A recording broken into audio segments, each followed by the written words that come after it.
Hi, welcome to A Foreigner in the Philippines. Well, we've just been walking our friend Alfred around a possible place where he could build a house. And what has happened is that Nanay has very kindly offered a place on her land. This is very unusual, that anybody who owns a piece of land will allow anyone to build a house there. Now, what Alfred has finally brought with him from Thailand is the knowledge that the last year that he's lived alone in a very nice house that he built himself, possibly ₱1,000,000 house. I've seen the pictures and it really is very nice. He did a terrific job doing every single job himself, from the footings to the roof to the electrics to the plumbing, and it was all there. And then he lived alone for a year.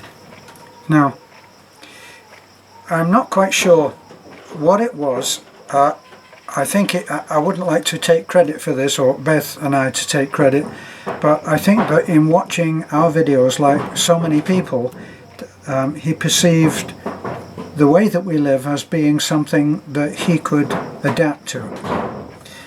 The only problem with this is that he's brought with him a whole catalogue of life in Thailand. Now, jokingly, at lunch today, we told him, here's a challenge. We're going to put you to a test. This is a test. You're not allowed to say the word Thailand for an entire day, starting now. What has been happening is that if you've been watching and listening to the videos, you'll surely be aware that every time anything happens, that even remotely, and bearing in mind that life in the Philippines is not so enormously different to life in Thailand. So there are similarities constantly that keep popping up. When we took him out to look at a piece of land that Nanay would make available to him to build a house on, he started to say, well, this is not what I had thought of, and I thought that it would be better if I built a house there. And what he didn't realize is that all of Nanay's land is pretty well divided up in advance in the cyber world, if you like, to among 10 siblings. And 10 siblings will each have what they call an inheritance. And there are certain parts that would not be so desirable. Now, Beth has been instrumental in supporting Nanay where no one else has either been willing or able to do so. They've all had families, they've all got their issues and problems. Pastor Timio has moved off the land and down next to the church, and is building his house next to the church, and he has brought up a family of, I think, 5 children, putting them through college and stuff like that. So that is typical of all of the siblings, all of Beth's. And Beth has been the one that has maintained a connection, a close connection with Nanay and her father up until about 5 years, no, let me see, it must be 6 or 7 years ago now, I think, that her father passed, right about the time that she was about to graduate. So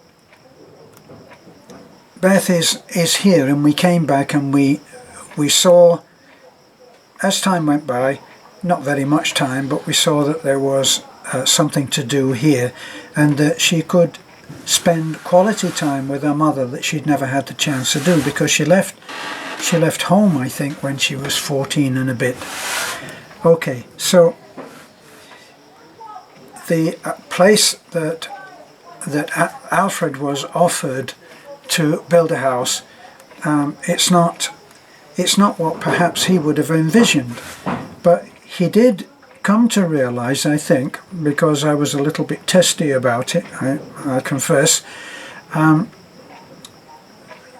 that being extended that privilege to build a house was something that was there to be grateful for. And then it began to emerge, and I began to see exactly what the problem is for Alfred. And Alfred is still suffering the loss of everything that he built and gave to another woman. So now he's looking at this, and every time the little key words come in, then he flips over into his files, and these are the files that are in under the filing name of Sad Stories.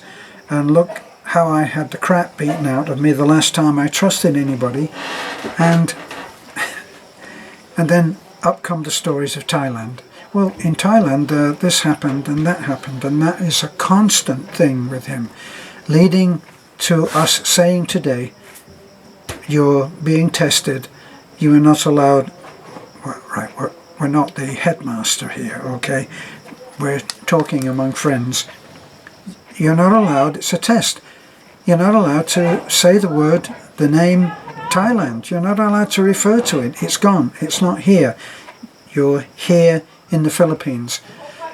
And here's something that's of interest to any expat that's coming.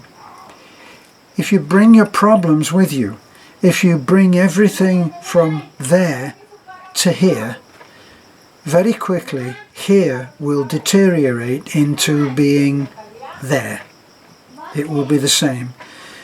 And we all carry these things around. We all, believe me, man, woman, child, we've all got incredible sad stories. I don't know whether you've ever read a book called, that was titled A Child Called It.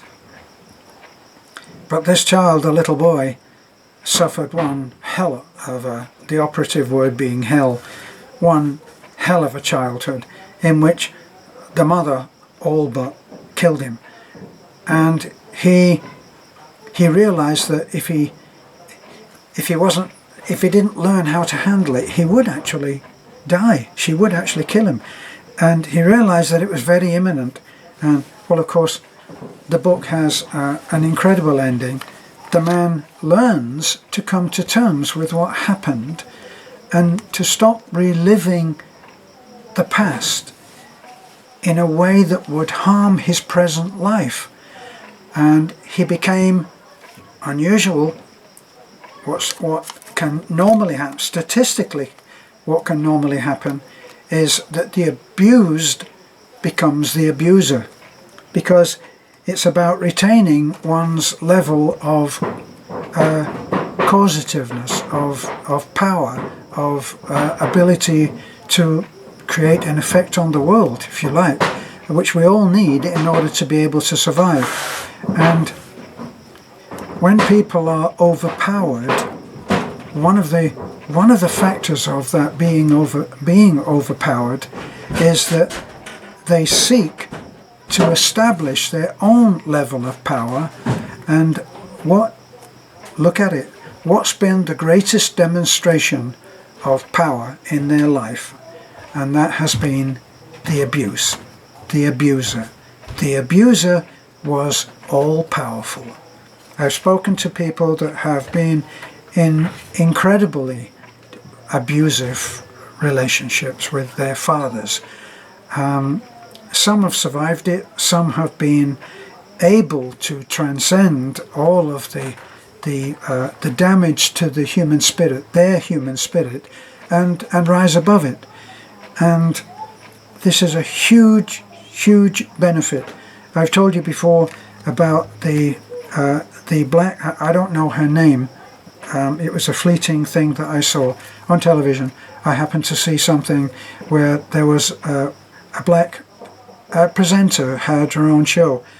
Not the usual glamorous thing, a very plain looking lady who obviously had her smarts together, and she's listening to another woman who I missed the actual sad story. I turned over at that moment. But the woman had obviously told the most harrowing story of abuse in her life. And the presenter had listened to it, and she said, now, that is a terrible story. That is a terrible thing that you had to endure. And here's what I suggest you do. I suggest that you tell that story again. Tell it to anybody who will listen. Tell it to the postman. Tell it to the grocery guy. Tell it to the woman in. Tell it to the taxi driver. Tell it to the teacher. Tell it to the pupil. Tell it to the taxman. Tell it anywhere. Tell it and tell it and tell it. And then stop. And don't tell it ever again. Don't continue to relive it. Relive it, relive it, relive it.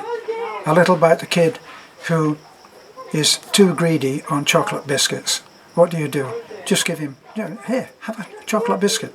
I'll give you as many as you like, except you've got to eat every one that I give you. And you give him so much that he gets sick on them. And then after a while he said, Mom, I don't want any more chocolate biscuits. See, that's what she did. She said, tell it until you're sick of it yourself. Until you don't want to listen to it even coming out of your mouth yourself. And that's what we did with, not quite so bad, with Alfred. We said, we don't want to hear about Thailand anymore. And nobody's interested. Now, you're here, live here. And that's what we're hoping that he's going to do. And he seems to be on the cusp of it. But for you guys who are thinking about coming here, don't look at him and say, oh well, yes, he's an old guy and he's this and that and he's not coping very well and he wants someone. Yeah, don't do that. Just think about it being yourself, that you are coming here and things are moving along in a way that you simply cannot process. Sometimes when you are offered something for nothing, depending on the amount of abuse that you've had, you'll say, oh, what's the catch here? Remember that old saying, if it seems too good to be true, it probably is. There are others. No good deed goes unpunished. What's your angle? Oh, loads of terribly negative, damaging phrases which cover this kind of thing. For some strange reason,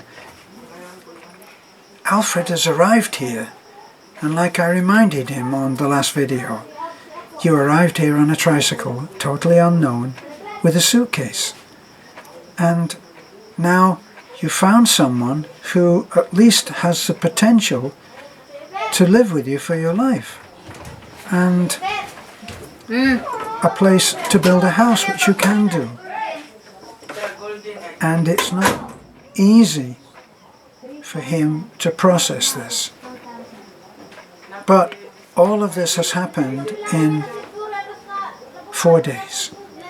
And all he has to do now is live for the moment and take everything as it comes on its face value until the truth gradually emerges. So what's the truth? Well, the truth is that he'll be extended the hospitality of a piece of land that's just sitting there, and he can build a house on it, and he can live there with Talia, in this case Talia. Now, how could he lose out? Well, I guess he could lose out by being told that he's not welcome there anymore, but we didn't tell him he was not welcome when he arrived as a complete stranger, looking as if he was going to fall over because he's not that strong in the legs, with a suitcase. He actually did remind me that he had sent me an email which somehow slipped between the cracks, and I never responded. sometimes that happens. I've got 18,000 emails in my inbox, so it can happen. And at first I said to him, really what you need to do is to get back in the tricycle, go down, get back into the guest house, not our guest house, the pension house where he had spent the night before, and we'll come and see you this afternoon, that's a promise, and then we'll discuss with you how best we can help you.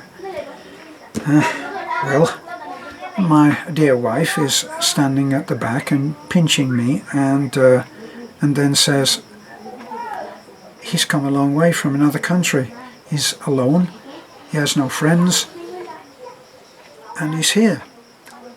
So we can make it work. There's nobody in the guest house right now. So a long story short, he's now in our guest house, and we care about what happens to him. That's the thing. Now, as long as you don't keep reliving the sad stories of your life, you may have a chance to move ahead. How good a driver would you be if you spent 80 or 90% of your time when you were driving looking in the rearview mirror? The rearview mirror tells you what's gone, it tells you what should be receding into the distance. So you need to glance into it every so often and make sure that some nutcase is not trying to overtake you on a blind bend, but you don't spend your time looking in the rearview mirror. So the rearview mirror of your life is the same. Move ahead. It's not easy. I'm not saying it's easy, and I'm not saying that I do it perfectly, because I don't. But you need to try, and you need to have that as your focus. A good example was that I read somewhere, one of the motivational speakers was talking about a racing driving course that he took, and he was driving in a special car that there was a lever that his driving instructor, we're talking about high speed now, on a high speed circuit, with certain obstacles and challenges which are inbuilt into the circuit, and there was the wall. And at this one particular point in the wall, at the speed that you were required to do, you could not help but look at the wall because you didn't want to pile yourself into it. Now, the instructor had a small lever, and with that lever he could lift a wheel off the ground so that your control of the car was very, very severely challenged. And he said to this man, don't look at the wall. Look where you want to go. Focus on where you want to go. And the student driver was still looking at the wall. He's trying not to look at the wall, which meant he was looking at the wall. And finally, the instructor got his head like this and he pushed it to the side to where he needed to go. So in giving our friend his challenge, Alfred, we've pushed his head to where he should be looking and where he should be thinking about going. And we're hoping and wishing that he will be able to make that change. It's a change to a greater or lesser degree that anyone who is coming over here as an expat to move into a community, a family in most cases, who think totally differently to you. And they're not going to change for you. They live, and they live happily. They have their arguments and their challenges, of course, and their family squabbles and their enemies and all of this, of course. But basically they're actually happy people. if I hear a whole bunch of people down at Nanay's house, which is all of 30 or 40 feet away, the most predominant sound is that of laughter. Kids especially, they're laughing, you know, so you need to be able to learn that skill before you start telling them how to run their world. So this is a foreigner in the Philippines. It's not quite all been about Alfred, but a lot. But the lessons are there for us all to learn, and myself too. This is a foreigner in the Philippines, and bye for now.